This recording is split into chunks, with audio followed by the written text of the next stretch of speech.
Listen, we're not sure what caused the collapse. Listen, we are not sure what caused the collapse. Listen, we are not sure what caused the collapse. cause به معنی باعث شدن و مجبور شدن هستش. مثلا من اگه بخوام بگم استرس باعث مشکل میشه، میتونم بگم که stress caused the problem. collapse به معنی فرو ریختن و سقوط کردن هستش و معمولا این عمل یهویی رخ میده. مثلا اگه من بخوام بگم ساختمون فرو ریخت، میگم the building collapsed.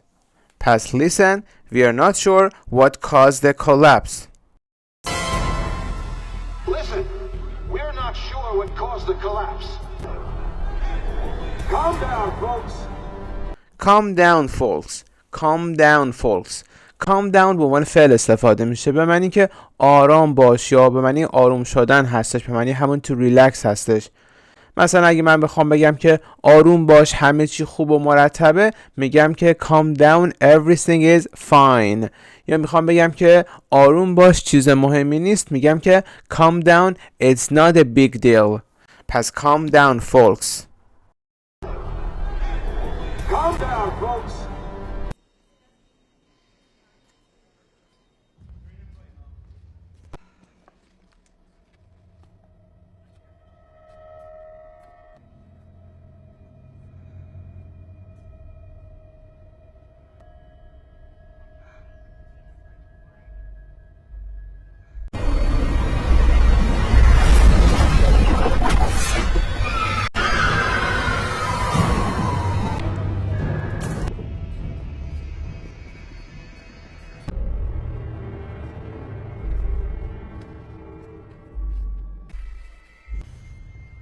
Happy fucking Valentine's Day. Happy fucking Valentine's Day. Happy fucking Valentine's Day. کلمه fucking یکی از معنی‌هاش به معنی خیلی میشه و برای تاکید استفاده میشه در محاوره و خب بی‌ادبانه هم هستش. اما اینجا به معنی همون لعنتی هستش و لحن تند و بی‌ادبانه هم داره که میگه روز ولنتاین لعنتی مبارک باشه. مثلا من میخوام بگم که این لعنتی خیلی سخته، میگم This is fucking hard. یا میخوام بگم که خیلی خستم، شدیداً خستم، میگم I'm so fucking tired. پس Happy fucking Valentine's Day. Happy fucking Valentine's Day. Over here. Over here. Over here. Over here به معنی که اینجا یا از این طرف، خیلی محاوره‌ای و رایج هستش. برای اینکه بخوام به کسی بگیم که اینجا بیا، به این نقطه بیا، به این مکان بیا، میتونیم از این استفاده کنیم. مثلا من میخوام بگم یه لحظه بیا اینجا، میگم come over here for a second. پس over here. Over here. Who did this? Who did this? Who did this? زمانی استفاده میشه که ما میخوام بگیم در زمان گذشته چه کسی این کار انجام داده و تنسمون هم گذشته ساده هستش. میتونستیم بگیم که who did that یا who is responsible for this یا who made this happen، که یعنی چه کسی این کار رو انجام داده. Who did this? Who did this? Hey guys! Yay! Thanks for waiting. Yeah. Thanks for waiting. Thanks for waiting. دقت بکنید که بعد از thank for شما از یک فعل ing دار میتونید استفاده بکنید که بهش میگیم gerund، حالت اسمی پیدا میکنه. کلا بعد از حروف اضافه مثل for ما باید از فعل ing دار استفاده بکنیم. thank for هم برای تشکر کردن از کسی بابت کاری که انجام داده استفاده میشه. مثلا من میخوام بگم که ممنون که کمکم کردی، میگم thanks for helping me که بعد از thank for شما از فعل ing دار استفاده میکنی. یا میخوام بگم ممنون که زنگ زدی، میگم thank for calling. ممنون که اومدی، thank for coming. ممنون که گوش دادی، thank for listening که همش فعل ing دار استفاده میکنیم. پس thanks for waiting. Hey guys! Yay! Thanks for waiting. Yeah. Axel was just about ready to give up, but I knew you would come. Axel was just about ready to give up, but I knew you would come. Axel was just about ready to give up, but I knew you would come. ساختار be about to که حالا اینجا از was about toش استفاده کرده، یعنی همین الان یک کاری نزدیک بود اتفاق بیفته، رخ بده، یعنی در آستانه و در شرف انجام یک کاری بودی در زمان گذشته. اگر من ساختار be about توی گذشته استفاده بکنم، یعنی از was و were استفاده بکنم، یعنی در زمان گذشته در شرف انجام این کار بودید و قریب الوقوع و نزدیک بود که این کار رخ بده.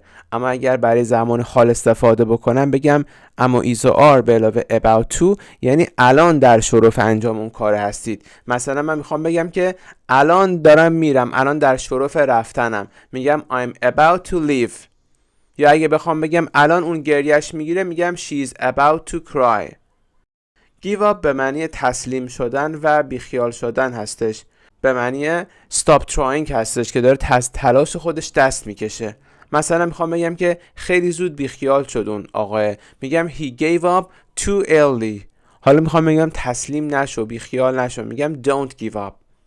این ساختار would come هم که گفته I knew you would come، یعنی من در زمان گذشته میدونستم که در زمان آینده خواهی اومد، یعنی گذشته در آینده هستش. یعنی در زمان گذشته من اینجوری فکر میکردم که در آینده این کار قرار رخ بده، انتظارشو داشتم که این کار رخ بده و بیاد. مثلا اگه من بخوام بگم که در زمان گذشته فکر میکردم که زنگ خواهی زد، یعنی گذشته در آینده استفاده بکنم، میگم I thought you would come. یا اگه بخوام بگم که میدونستم که کمکم خواهی کرد، میگم I knew you would help که ساختار گذشته در آینده استفاده میشه. یه فعل زمان گذشته استفاده میکنیم، از would به علاوه فعل زمان حال استفاده میکنیم. I knew you would come. As Axel was just about ready to give up, but I knew you would come. Yeah, Axel was just about ready to give up, but I knew you would come. Yay!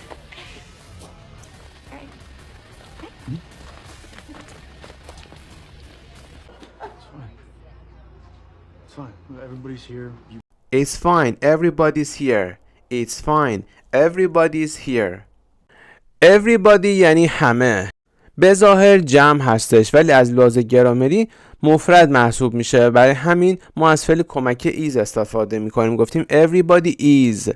مثلا من میخوام بگم که همه خوشحالن، میگم everybody is happy. اگه بخوام بگم در زمان گذشته خوشحال بودن، میگم everybody was happy. حالا اگه بخوام بگم همه یه بلیط دارن، میگم everybody has a ticket که از has که مفرد هست استفاده میکنم. تو زبان فارسی ما به عنوان جمع میشناسیمش، اما تو زبان انگلیسی مفرد هستش این کلمه. It's fine, everybody's here. It's fine.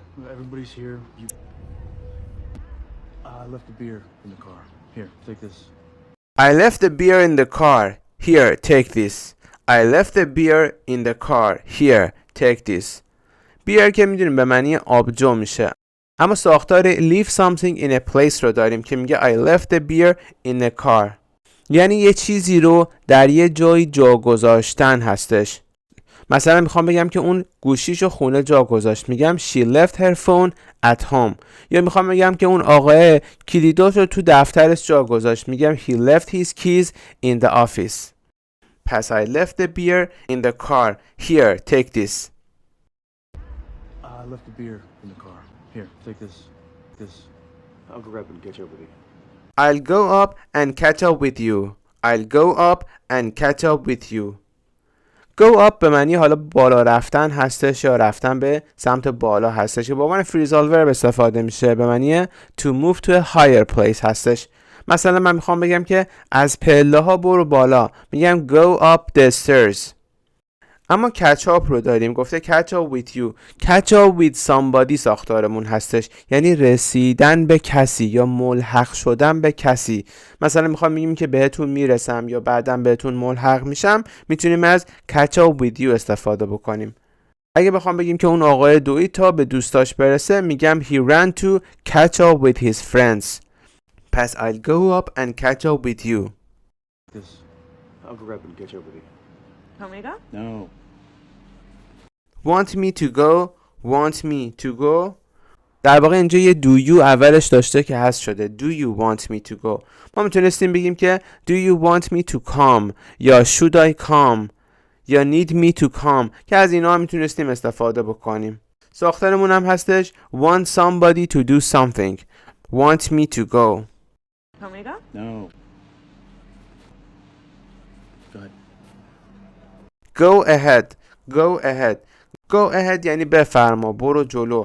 حتی گاهی وقتا به معنی ادامه دادن هم میشه که به عنوان یک فعل دو کلمه یا فریزال ورب استفاده میشه.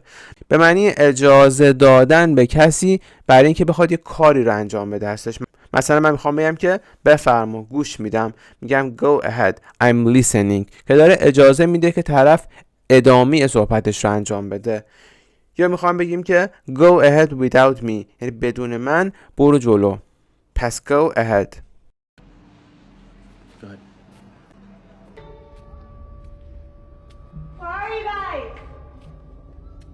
Where are you guys? Where are you guys? Where are you guys? guys که به عنوان یک اسم قابل شمارش استفاده میشه و اینفورمال هستش، به معنی بچه ها، رفقا و بعضی وقتا هم تو متن‌ها به معنی شماها میشه که کلا به عنوان محاوره‌ای و دوستان استفاده میشه. مثلا من میخوام بگم که مرسی بچه ها، میگم thanks guys. یا مثلا میخوام بگم آیا شماها آماده هستید، میگم are you guys ready؟ پس where are you guys؟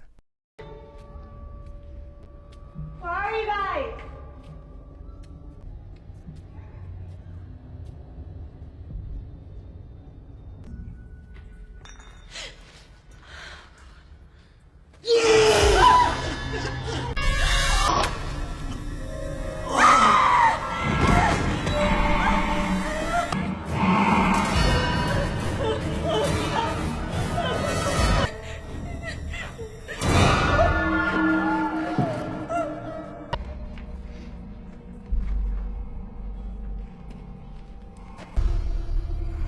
Hello?